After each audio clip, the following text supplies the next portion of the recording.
Good morning, friends, from a little warmer Bozeman. I want to go back to the plague of frogs, but I want to ask you a question first. What's the proper way to serve Hashem? Is it better to sur meirah first, va'aseh tov, and then to do good, like it says in Psalms? Meaning, first eradicate the evil and the wickedness from within yourself, and then focus on rehabilitating your life with good and light and values of Torah? Or is there a time in life where you could do aseh tov, infuse your life with the light and positivity first, and then later deal with the negative elements that have to be disregarded in your life?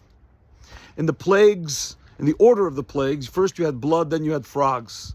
And by the frogs, it says that they went into the pots and pans and into the dough.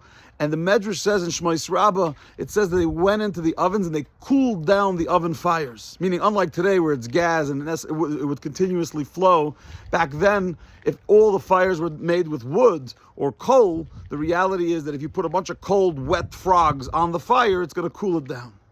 What's the significance of that?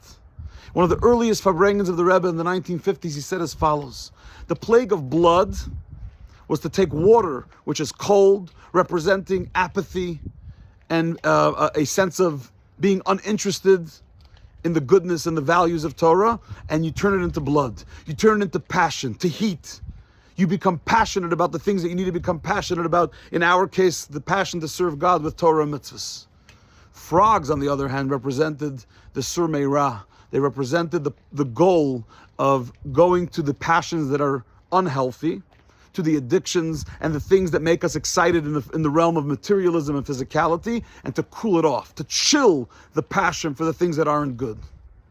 And yet the order of the plagues was first blood, first become passionate about godliness, and then become less passionate about materialism and physicality. And that's really the point. There's a time in life where just fighting the evil gets tiring. It doesn't do the job. You know, sort of what I said last week about Musar. You gotta break and break and break, and people get tired of that. It's hard. But if you go first sometimes by infusing your life with a passion for Torah, for mitzvahs, for depth, for chassidus, for the layers of knowledge and wisdom of Torah, and the beauty that's intrinsic in mitzvahs, then you have a much easier time combating the wickedness and the negative traits later on.